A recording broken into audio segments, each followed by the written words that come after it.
The exposure triangle has been taught in countless tutorials across YouTube, and maybe you still use it to figure out your exposure. But here's the truth, the exposure triangle isn't just outdated, it's actually holding you back. I've even seen videos where they're comparing exposure to geometry, as if the perfect exposure is solved as easily as a triangle where the angles always add up to 180 degrees. Exposure was never meant to be a simple equation. The problem with that approach is it removes creativity from the process entirely. What if aperture, shutter speed, and ISO were created for more than exposing your shots? Well, let's dive right in. For decades, the exposure triangle has been the foundation of how we were taught to expose an image. It was simple, visual, and easy to explain. Balance aperture, shutter, and ISO, and you'll get a correct exposure. If you increase the value of one setting, you need to decrease the others. If A equal X and B equal Y, then C must be Z. When you start changing aperture, shutter speed, and ISO just to make an image brighter or darker, you're not just adjusting exposure, you're removing your creative intent. If we all followed the exposure triangle perfectly, every image would look the same. 20 filmmakers could capture the exact same scene and their shot would be nearly identical. But that's not what cinematography is about. It's not about simply recording what your eyes sees. It's about shaping light to express how you see it, to translate your perspective into an image that feels intentional, emotional, and uniquely yours. And that's the real trap of the exposure triangle. It makes exposure feel like a balancing act, when in reality, it should be a creative decision followed by controlled execution. Aperture, shutter speed, and ISO, each of these three settings affect far more than just brightness. Aperture controls depth of field. Shutter speed defines how you capture motion. ISO isn't about light sensitivity anymore. It's a digital gain adjustment that affects your dynamic range. The truth is, ISO today is no longer a factor.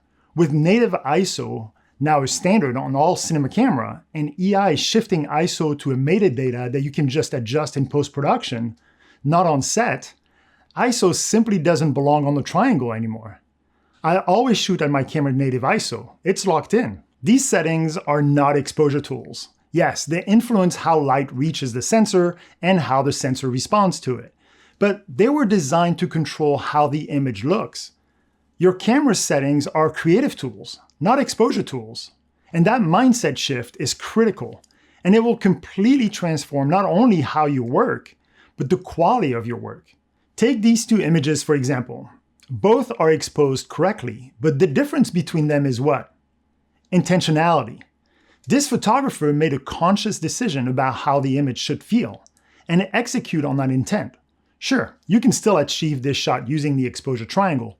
Prioritize shutter speed to capture motion, then reduce incoming light by stopping down your aperture, for example. But now you've changed your depth of field. You've compromised your vision. What if you want to capture motion blur and keep a shallow depth of field? What are your options?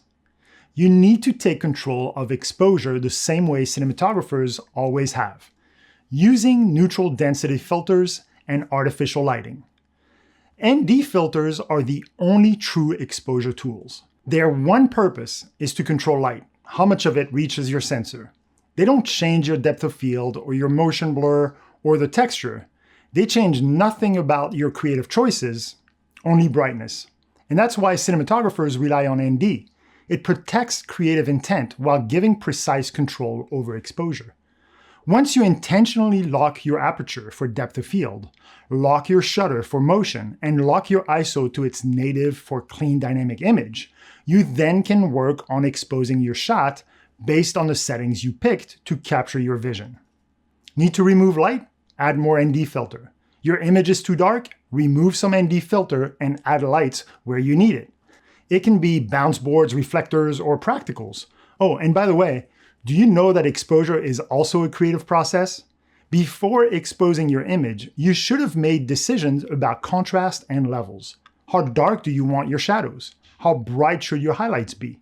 The difference between these two, the ratio, is your contrast. Those decisions define your visual tone, and they should always be intentional.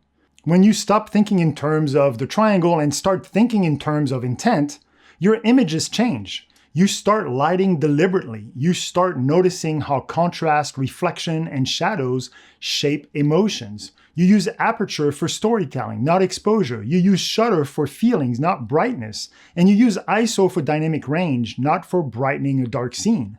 Exposure isn't something you calculate, it's something you create. I know some of you guys are thinking, okay, but what does this actually look like on set? Well, in my line of work, and probably in yours too, the first step is evaluating what's possible with the environment and the tools that I have. Ideally, you'll have all the budget to bring any gear that you need to achieve your vision. But the reality is usually very different. Most of the time, I'm working with what I already have in my kit. Maybe I was able to rent one extra light, maybe two, but beyond that, what I have with me is what I have access to. And that's why understanding your environment and what's realistically achievable is critical. I can't cast a vision for a shot that I physically cannot execute because of budget or gear limitation. That's how you set yourself up for failure, and you would frustrate both you and the client. Once I evaluate what's possible, I start making my creative decisions. Are there movement I need to consider? How much motion blur do I want? That locks my shutter speed. Maybe I need to deal with flickering practical lights, another reason to fine-tune shutter. How shallow do I want my depth of field to be? That determines my aperture. Do I need to adjust my EI to push exposure for the shadows? Those are the creative and technical calls that shape the image before I even hit record. Once I've made those choices and locked in my settings, I've locked in my creative intent. Now at that point, I usually throw in a base ND. Maybe an ND8 or a 10, just to give myself enough flexibility on both ends.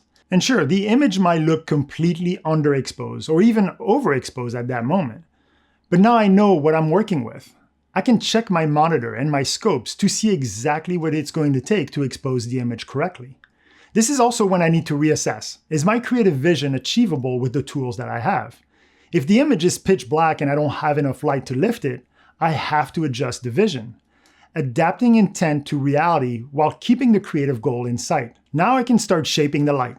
That means placing lights where I need them or using negative fill to remove light where I don't. At this stage, I don't touch my camera settings anymore. Those choices define the look of the image and I don't want to change that. From here on, it's all about adding or subtracting light to bring the exposure to where it needs to be. I start making decisions about contrast. How deep do I want the shadows? And how much separation I want between light and dark areas.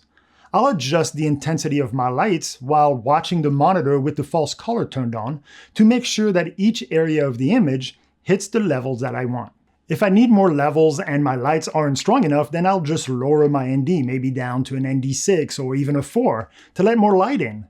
If the room is too bright, then I can just raise my ND until I bring the levels all back under control.